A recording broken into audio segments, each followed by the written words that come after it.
Hey everybody, Josh the RV Nerd here at Haylett RV of Coldwater, Michigan with a big, beautiful, sunny day and a big, beautiful Wolfpack 325Pack13.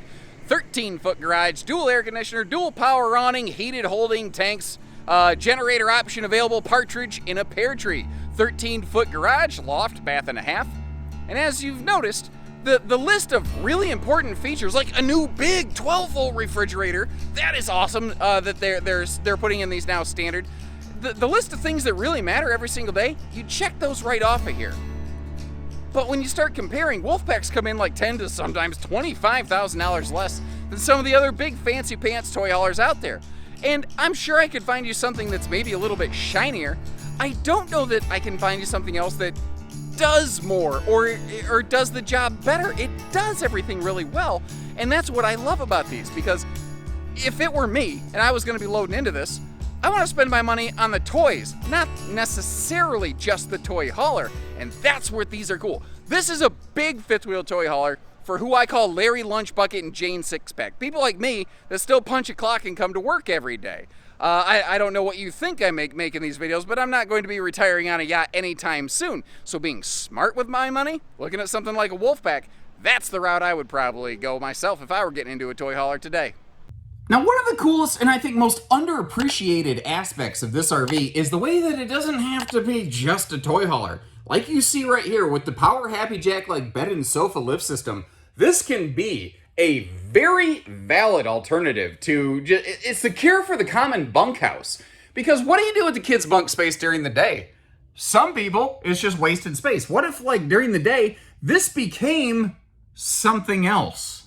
Because that's what's so great about these. This is just like a Swiss Army super space. It just does a little bit of everything. You want to turn it into like a wide open rear second living room. You can do that. And like you're seeing here, the snap-on little blackout shades, I think in transit it's really nice to kind of keep people from looky-looing in at whatever, Harley or Goldwing or whatever you happen to have in here. But obviously for bunk time, it's nice to maintain that privacy. You peel those bad boys off, you notice both of the entry doors have a full viewing window, nice little view-through doors. Notice too how those fold-down sofa seats, they have little flip-out kind of, center armrest console. So that could be a 4 to 6 adult seater. You've got a free-floating portable picnic table with handy little folding legs there. So you can totally turn this into a nice wide open air patio when you need it.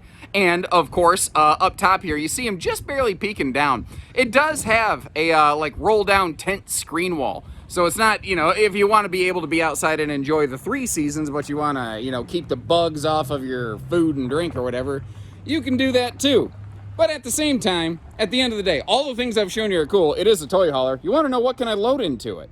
Well, that's one of the areas this one really kills it, I think.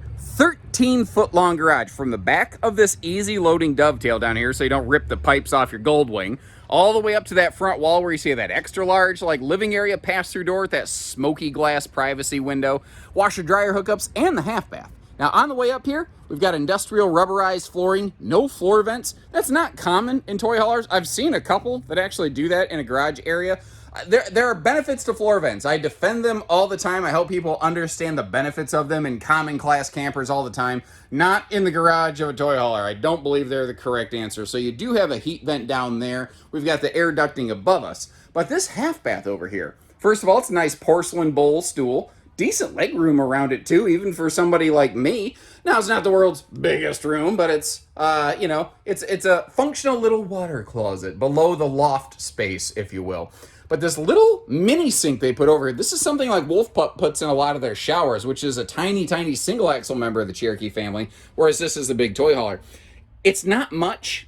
It's just enough. I can get my hands in here. I can, wash myself up. I don't have to take my bathroom hands and go touching everything.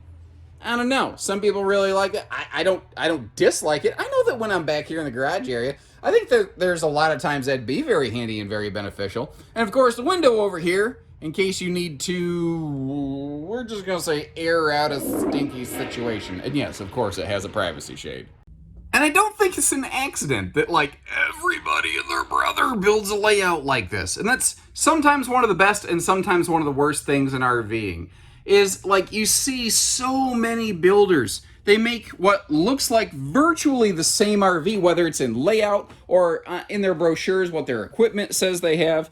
And, you know, especially as like a first timer, it's like, how do you discern which one of these to go with? That's the information I want to put in these videos. The fine little details that kind of separates them to help you understand here. Like over here, in these Cherokee products, you either love them or you hate them. This is going to be, I think, one of those nailed it or failed it kind of things, the zebra shades. So like you see over here on the left, if you line the panels up, you can block the sun out. Now, obviously over here on the door side of the RV, we have some really sweet viewing angles and whatnot. You know, you've got some awesome coverage of your campsite. But you can also kind of line them up so you can half see through them, half block some light, you know, keep some privacy maybe, because the shades then become a little bit opaque. They're hard to see through. And I didn't mean to do this, but when that theater seat, only the middle one's out, it kind of looks like the sofa's flipping us off a little bit. Not exactly what I was going for, obviously. I was trying to demonstrate the fact that the optional party couch that we have right here gives us a 3-seat recliner, and it's a wall hugger. Now, the left and the right-hand seats that are not reclined currently, they recline as well, but they also have heat massage functions, which is nice. Now, that big door that we saw back in the garage, I think in the living room, it's almost more impactful because things are a little smaller here in the living room. It's not just a wide open garage space. So having that extra sense, like if I sit you on the couch, this is what it looks like on the couch. Like if you go add an entertainment options right here, I'd put a big swing arm bracket TV on that thing right above the electric space heat and Tootsie Toaster there. And notice how they've left us plenty of like pockets or counter space. If you want to add like a Blu-ray player or anything like that, you have plenty of room for it. But that big door, it really helps the living room look and feel larger. Now, that ladder, one of the things I wanted to demonstrate for you right here is that ladder is not, oops, of course I got myself locked in here like a dummy, but that ladder is not in the way. If you want to totally just pass in and out of this thing, you can. Now in the past, I've just kind of flashed the camera up in the loft to give you an idea. I think I want to take that a step further. We're going to begin by just trekking up the ladder right here, but there's a little more to this loft than meets the eye. I want to take it another step further. I want to actually get up here with my, as of this morning, 206.4 pound pandemic pudgy dad bod over here that I'm still making excuses for. Anybody else? Just me still making excuses for this thing? Anyway, treadmill sitting there. I'm not using it. It's my own fault. McNuggets are delicious. It's my choice to eat them. Oh, they're so good. But my point is, I'm about a 6'2", 6'3" dude. My feet are flat against that wall. My head is on the pad up here. And if I wanted to roll over, I've got room to roll over in this thing. So, am I going to be sitting straight up in bed? No, I'm going to be hitting my head if I do that. There was a truss right above my head when I did that. Ooh. I should pay more attention and think about that next time. Thinking's not really my strong suit.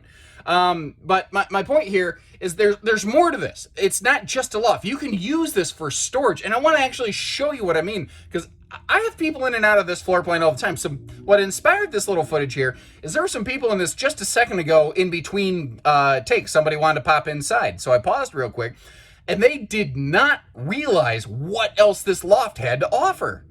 So using the ladder here as a reference, you see I kicked my shoes off since the weather's nice. I didn't want to track my feet up here. But just, you know, I don't think I've ever climbed into a loft to really show you every square inch of this. And you're buying the whole thing, why wouldn't you want to see up here?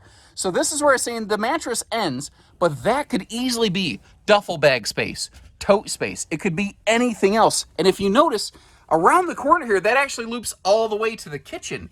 And what you have, if I army crawl here with one hand, because the other hand's on the camera, you have the ultimate Nerf battle loft where you can go pop, pop, pop, and then you can hide away up here.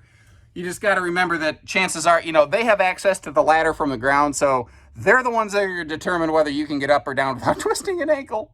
So how about that? Who else gets you up literally inside a loft and climbs around to show you how big or how small it is? I think the one thing I didn't say is that I'm 6'2", 6'3" tall, probably closer to 6'2" without the shoes, a little closer to 6'3" with them. But That could be a big adult-sized buddy space. It could be a kid space. And the folks that were in this previously, the ones that I told you about, they said, that open air loft, that makes me a little bit nervous right there. I said, okay, so you slide the mattress pad all the way to that far wall.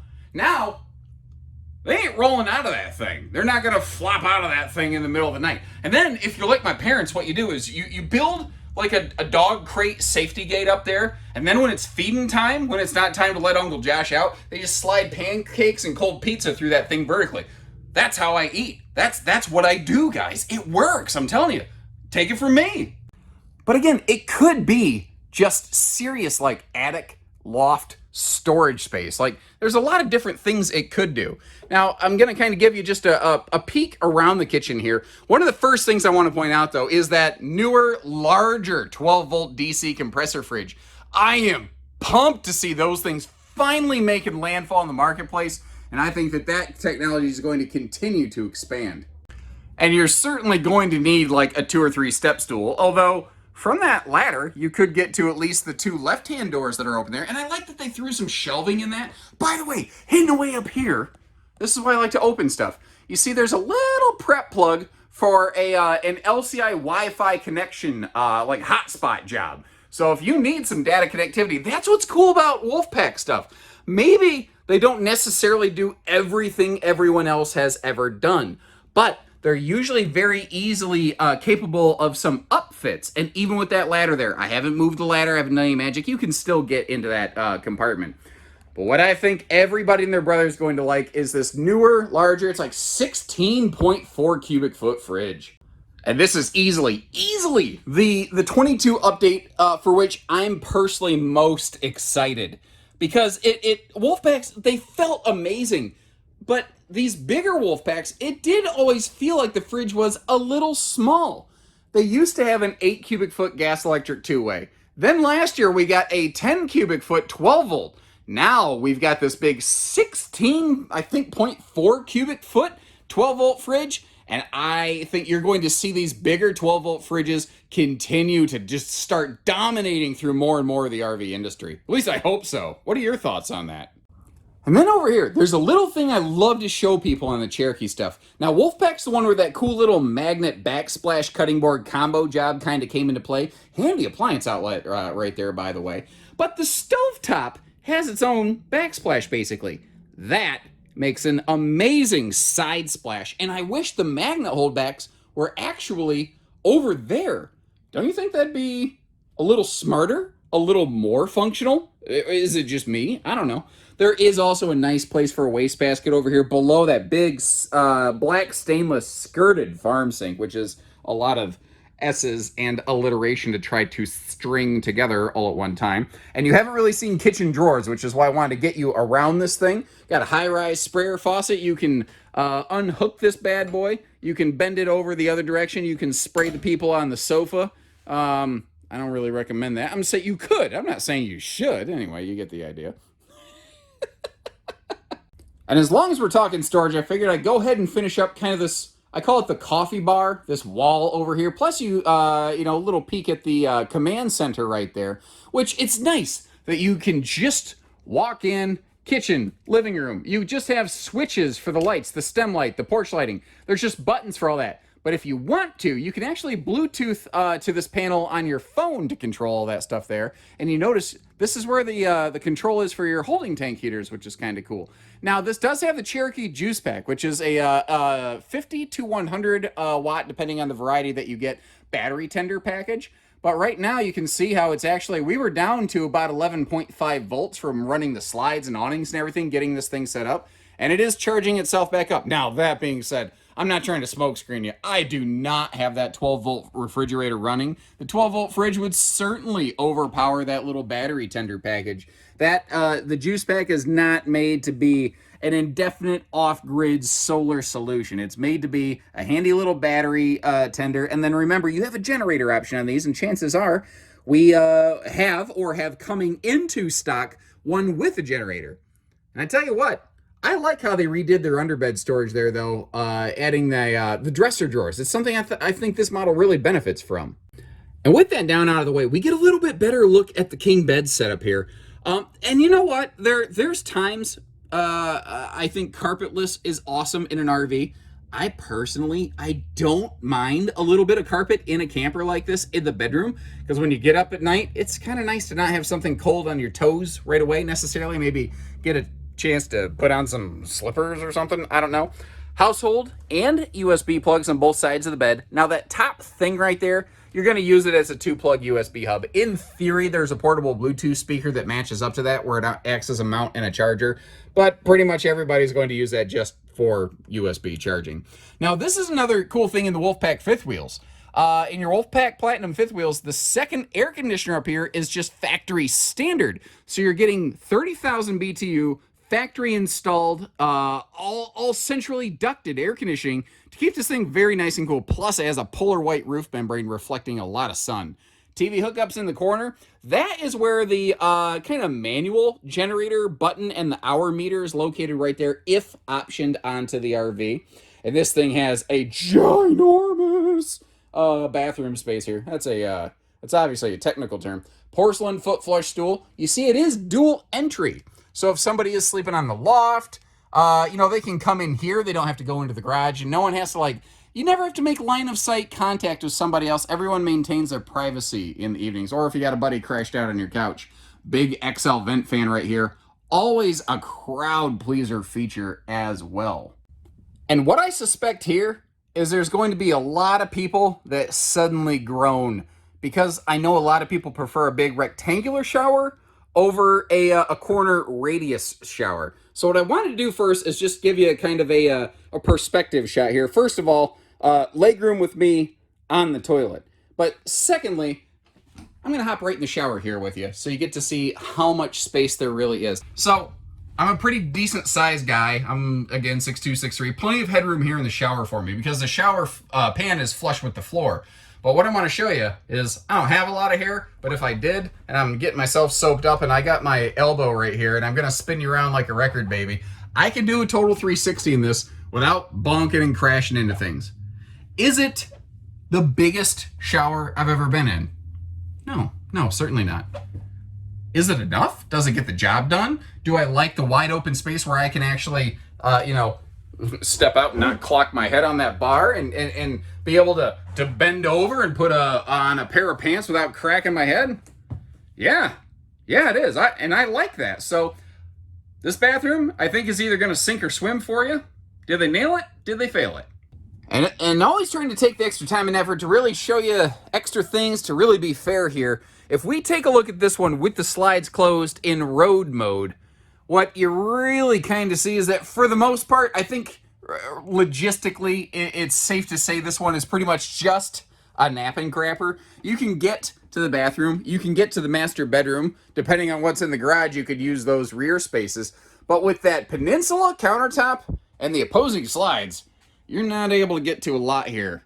But if you got long arms like mine, you can kind of reach over here, but I'm not at all trying to say, look, you can access the fridge in transit. I don't consider that fridge transit accessible. That being said, if you do open one of the slides, or if you're at a place that you can deploy the slides, you're good. But most big toy haulers like this, they're used for, it's a destination model. You're not getting something like this because you plan on making a bunch of road stops to make your life easy, I think. But remember, traveling, we got this second door back here into the garage.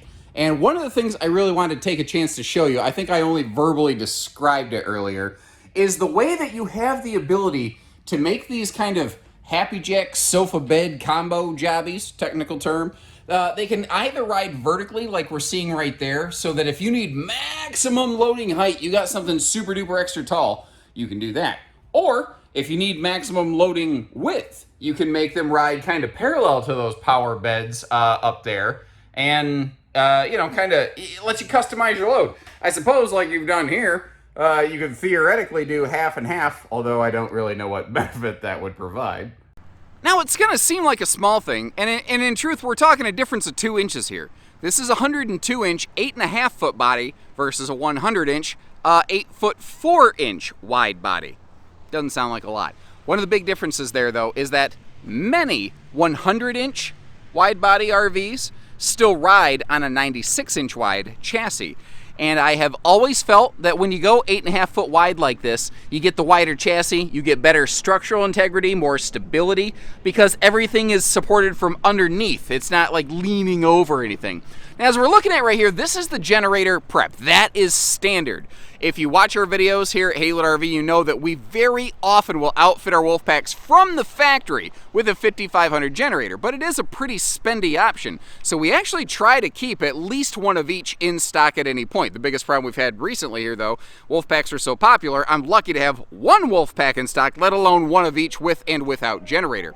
What's really cool about that gen set, though, is that it has both a remote start key fob as well as a pull start. So if you're in the middle of nowhere and your batteries are dead, well, that key fob ain't gonna do you looking good. It's gonna be like me with some power tools. It's not gonna work well. But the pull start means you're never stranded. Now we got ourselves a Gas Grill Pro Painus right there if you're gonna be doing a little hookerating. Enclosed underbelly with tank heating pads, standard on these, by the way. And again, that's what I'm saying. All the stuff that's really big deal, big hitter features, they nail so well on wolf packs. They just do it without really causing it to necessarily go broke. And I wanted to zoom straight out of this patio so that you see that very clear separation of front to rear patio. They're not running it over the slide, which means the slide both gets to be taller and you're not wasting a bunch of patio space. Plus you might notice how the slides on this are slide awning ready. Now the rear patio space, this is probably for me, this is going to be like my primary hangout space. Because, this is where, like, if you want to bring a TV outside, we've got the TV hookups out here. And you might have noticed, you've got the fold-down stable steps up front. But next to those Westlake radials, over here, we've got the little solid stance kind of fold-out leg system. And that thing, it does a heck of a job. Actually, hold on. Let me see if I can rig the camera up and demonstrate that for you. Test number 1, with the legs in place. Test number 2, with the legs folded up. Now what you're not really seeing there, like you can see the steps move a little bit more, but what you're not seeing and feeling and hearing and experiencing is the fact that not only are the steps rocking, the whole body of the RV rocks and rolls around when you do that. So when people are coming going out of that garage, it really jostles the whole thing around. So you've got really triple stable step entry on this one. 1, 2, 3, because you have, now it's optional, but the steps that we're looking at on the back of the RV here, those are available as well. Obviously, we like to option them on most of the time here at Haylett RV. Now, the ramp patio package on a Wolfpack 5th wheel is standard. On the trailers, it is still an optional thing. And just to kind of give you an A-B comparison, here's a look at the RV closed up so you can, see what the rear decals and graphics and everything else looks like. Up top there, you've got that LCI Insight Bluetooth backup camera. My understanding is that's not necessarily an in-motion observation camera. The refresh rate's a little bit lower. But when you're, you got this big thing, you're trying to back it into your space without smashing it into the park hookup pole or a tree or something, that's where it comes in handy. We do have a fuel station as well, also standard on these. Now, it shares a 30-gallon fuel tank with the Gen Prep. So, like, let's say you're like, I don't care about a generator or something like that. Okay, well, then you might not care about this. Or you can use, say, like a higher octane fuel for your toys. You don't necessarily have to use just generator fuel. But if you are going to power the generator, remember, you only have one fuel type available. Now, you saw it had a pretty decent front pass-through compartment because it actually has a mini drop frame where the generator housing is located effectively, but it is cool that they're still giving us that separate sewer hose tube there to keep everything separated. One thing I want to point out, this is 6-point auto leveling prepped. Wolfpack does not, at this time, offer a factory auto leveling install. However, what they've done is basically gotten us halfway there so that if you want a dealer to do an upfit to a 6-point auto level, it's much easier to apply to this RV. If there's no prep work like this done, it's a process and it's going to be far more costly. They probably cut out a half to 2/3 of the cost. Why they didn't just go all the way there, offer it as an option, guys, you can ask me all the time. I don't know. I kind of feel like if you're gonna go that route, you should just kind of go all the way. But that's am I wrong about that? That's just my opinion. Let me know. We got so this is a cold water sprayer hose. Has a handy little garden hose attachment there where you can either put it in cone mode or you can put it in jet mode and clean stuff off as needed. But you notice you also have a hot cold outside utility shower. To me, this is for the toys, this is for the people. That's kind of the logic that I get from them myself. Does that make sense? Had to come to the back of this one, get the sun glare out of my eyes. Beautiful day though, not complaining at all about the weather. Any other questions you have, like if you want to check pricing and availability, I leave you a link for that right down in the video description. You can always get current information that way instead of whatever it happened to be at the time this was published. Our team is always here to answer any other questions. Drop me a comment. Let me know, where did they nail it? Where did they fail it? What do you love? What would you like to see change? That feedback, I always love hearing that because that helps me know, am I equipping this correctly? Is there something else in the marketplace I need to be looking for? Are these guys not hitting the mark? You tell me. Did they nail it? Did they fail it? And short of that, if you haven't done so, if you appreciate all the extra information like showing the power lift sofa beds up and down, closing the slides for road mode, all that stuff. If you haven't done so, like our video, subscribe, and join us regularly here at Haylett RV. And when you're ready, we're ready. We'd love the chance to earn your business. We're family owned and operated. We don't do pesky hidden dealer fees, just easy business. So when you're ready, give us a call. Take care, stay safe, have fun, and happy Haylett camping, everyone.